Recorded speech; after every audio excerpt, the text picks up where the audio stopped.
Hi guys, and welcome back to my channel. As a marine scientist, I'm often going away on field trips out to the reef. So for this video, I thought I would do something a little bit different and bring you along for one of these trips.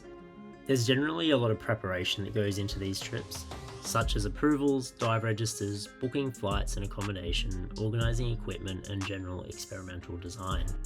I normally have a lot of equipment which I need to bring up with me, however for this trip I was able to send it up beforehand.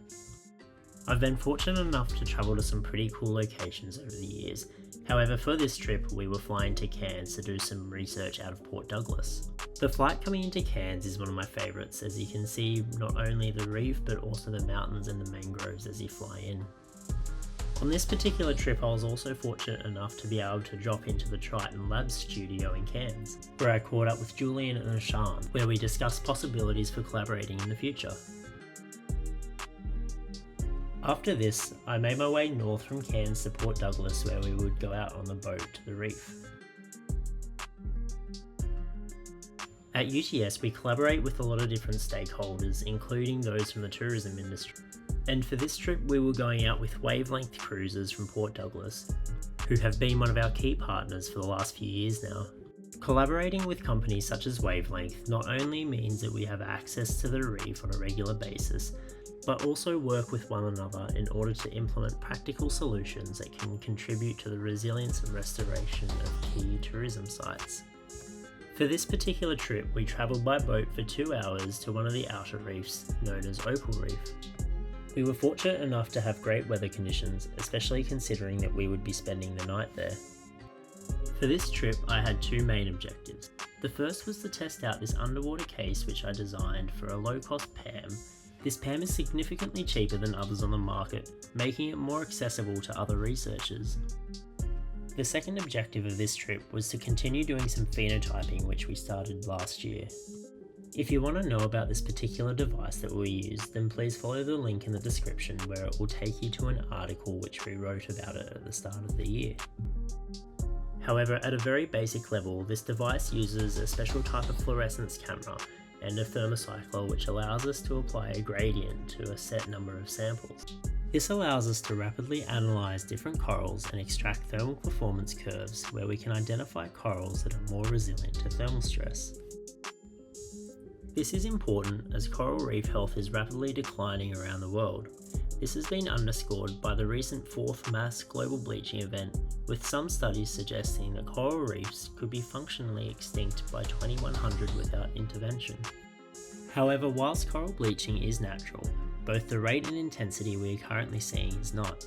It is important to note that corals can recover from bleaching, however back-to-back bleaching events affects the reef's ability to recover.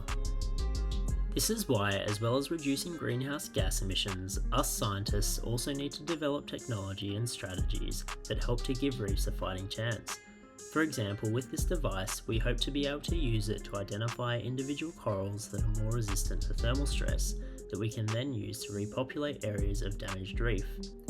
And whilst it is impossible to rehabilitate entire reefs, we hope that we can at least maintain some level of biodiversity at key sites that can then act as safe havens. And whilst devices like this have the potential to increase the resilience of coral reefs, it is just one of many solutions which are needed to ensure their survival into the future.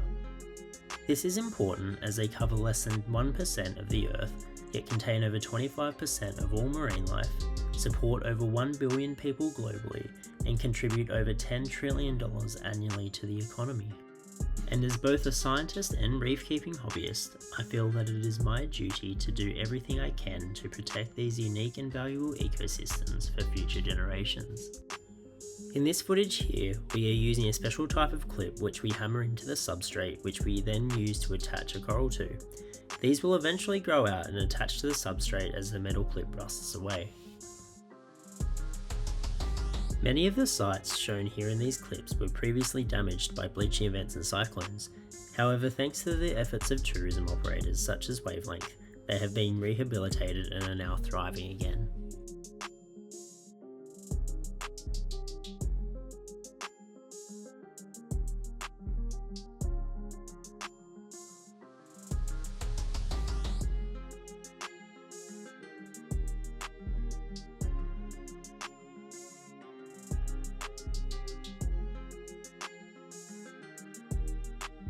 Once we have reached the site, we will get into the water and collect a variety of different genotypes for a few selected species.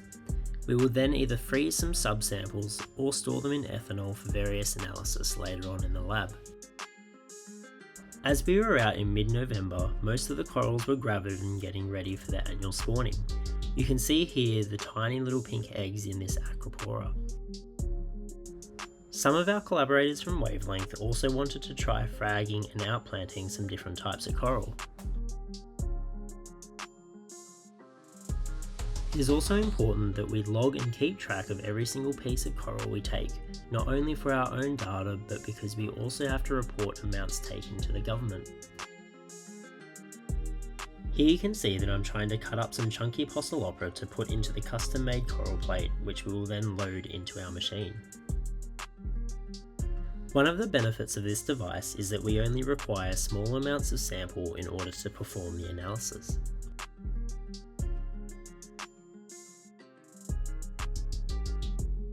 Once the plate is loaded up with coral, we place it onto the thermocycler.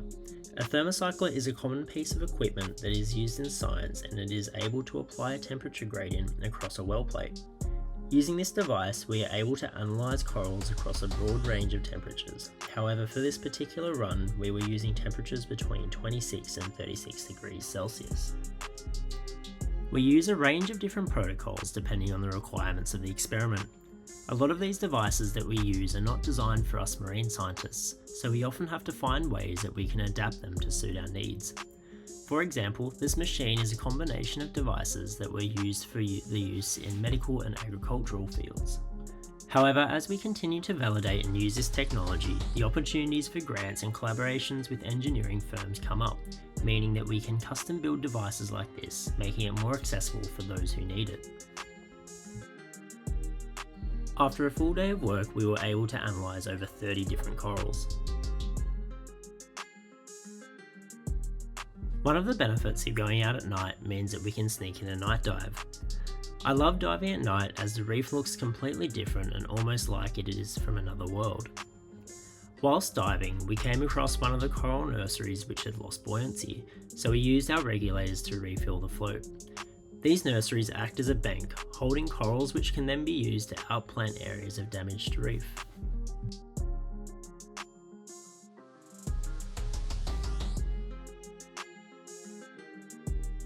We also spooked this little reef shark which swam straight past us.